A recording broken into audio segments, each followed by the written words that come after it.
An interstellar wave over you. An interstellar wave over you. It's 2.5 seconds to midnight. I've heard some say 2.5 seconds to midnight, and it could come.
We don't need friction. We're hot enough as it is. Poetry is flowing, man.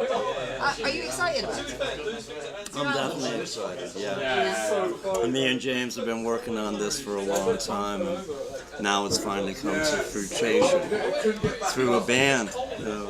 I'd like to give a big thank you to James Ward, Nathan Harrigan, Josh Baxter, Harry Lyons, and my band leader, Dylan Jones. Brought it together, and I'm just really happy with where we're at as far as our rehearsals go. And tonight is our first live show ever, and very few people have heard the music that we'll be performing.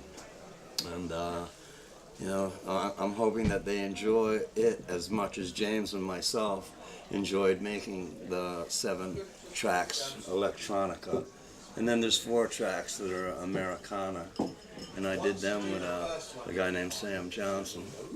So we really, between the 2 of them and the collaboration, you know, really worked well.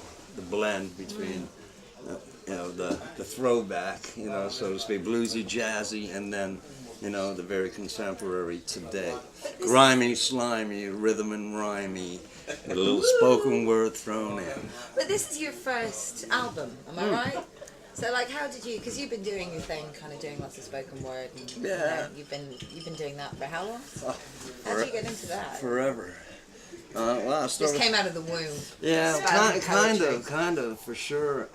You know, it was like as a kid growing up in Dublin, Ireland. You know, it was like, You grew up in Dublin? yeah. Where in Dublin?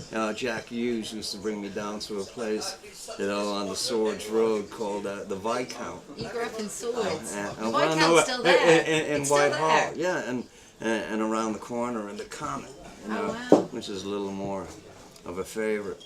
And then as like 2, 3, 4, 5-year-old child, you know, stand me on the stool and say, "Okay, Patrick, now you tell him. You tell him what you told me." And then I'd go into, well, reciting all the things that I had absorbed, you know, through, you know, my short life at that point.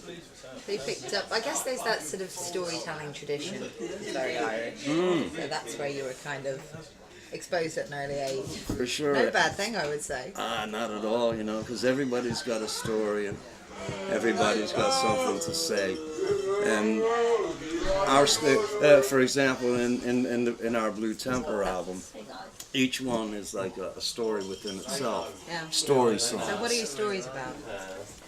The people you know. Well, I've got the finished article. yes. Looking forward to Number- that.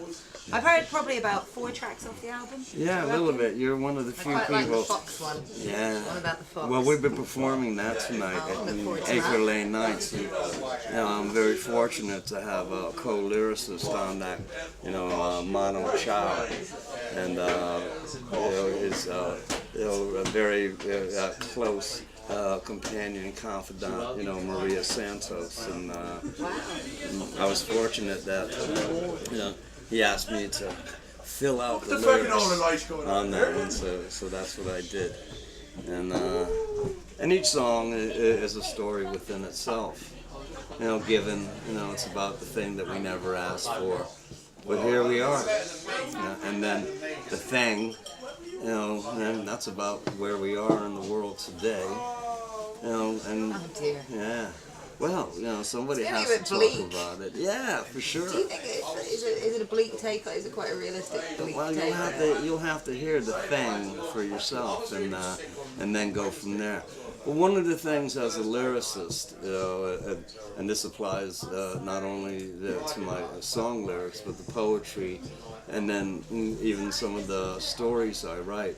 It's all about, you know, the finish, you know, and that aspirational, you know, little bit of hope, you know, is that, you know, it's like the thing, for example, you know, and the last lyrics in the song go, you know, where do we begin before we can start?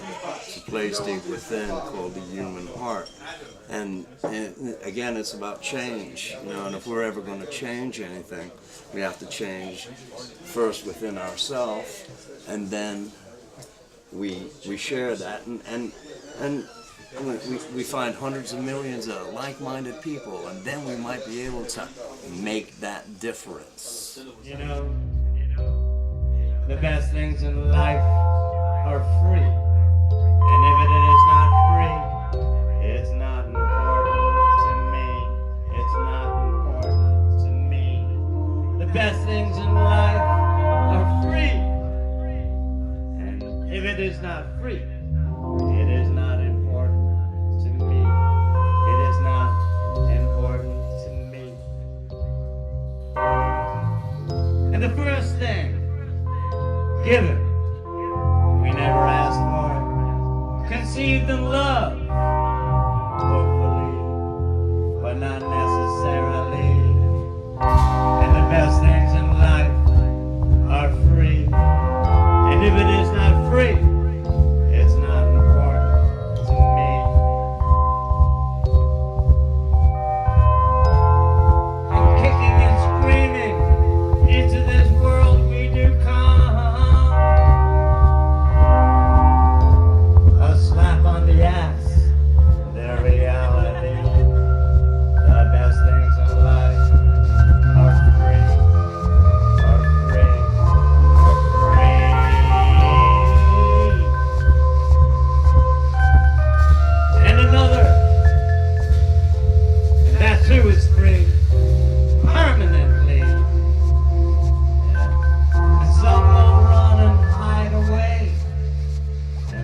guys come So together? we first met each other. Pat used to run a night called the Neutral Zone, which he still runs over in a squat called L&B, London to Brighton. I used to go to the night with a good friend of mine, Omar Technology, another musician, and he introduced me to Pat. And it was like the best night you could go out. This was like maybe like 2006 or 7. Wow. And it was the type of night that you'd never see anywhere, because you get there at 12 o'clock at night, and until 8 in the morning you'd have non-stop bands, and it would be back to back. So you'd start off with maybe like a reggae band, back to back with like a Japanese noise band, back to back with like a folk singer, for example. you know, and then Nice. you'd have likes of like other bands, you know, that are on the scene now, that are big bands that were like doing their first gigs kind of thing. So I came down and started filming that. And that's how we became friends from that process. Made a lot of films together, and you know, did this music project, and continued to keep making music and films and stuff. So long-term collaborators, basically. Is that London to Brighton on New Cross Road? Yeah, that's the one. Round from Asylum Road. Yeah. It's a furniture shop, isn't it? Yeah, it's quite weird seeing it. It's still got the sign there though, which is Yeah, that's- I the find last that really bastion spooky, of London to though. Brighton. Yeah. I find that spooky when they like turn something into luxury flats. And leave the old bar And leave the sign old bar there. sign there. It's a bit like, you can't do that. Yeah, it's just odd. It's like, commit to it. If you're going to get rid of a piece of history, commit to it properly. Get rid of all Yeah. of it. Well, I've seen it there. It kind of brings a smile on my face, because it just reminds me back in the day, you know. For sure, and you know, as James was saying about our early collaborations in film and things like that, and which we're continuing to do. So what do you make film-wise? Oh well, we basically it's like James will come up with an idea, a concept, and an outline, and then he'll share that with me, and then you know, kind of like I'll embrace it, and then kind of like through our collaboration, we'll flesh it out, and then you know, make it happen.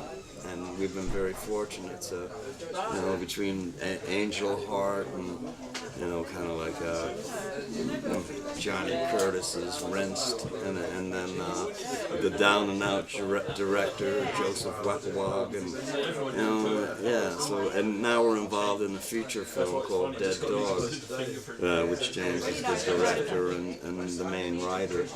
And we're very fortunate also to have on board as another longtime collaborator, you know, in our film endeavors, you know, called Tobias Marshall. He's our DOP. So yeah, film is the root of, you know, where we're going with, you know, the stories, you know, not just in song, but in cinematic. Yeah. I guess. Yeah, well, why limit yourself to one medium? You know. Well, we have to Do all of them. if each of the mediums, you know, they touch you, and you kind of like embrace them and can, you know, get something out of it, you know, within yourself. It's like, yeah, why not do it? You know? Can I ask you one final question? Sure. The Neutral Zone. Yeah. So that was the name of the night before. Yeah. And you still do your radio. Yeah. It's called that. But why the Neutral Zone? Well, the thing about the neutral zone is that it's one of these spaces that, you know, is void of conflict. You know, and if you have, you know, two conflicting parties and they need to meet in a neutral space where they can try to, you know, bridge their differences, that's what the neutral zone's all about. Amen. Brilliant. This track is called The Water Rats. And this is one that's based on inspiration. And in a way, this is where I reinvented myself to do what we do with me and you, Blue Temper, tonight. The MADONNATRON Dancers, come on stage. Yeah. So lucky to have friends in one of the best bands on the planet. Hey. Yeah, she's the keyboard player. And the guitar. Where's Charlie?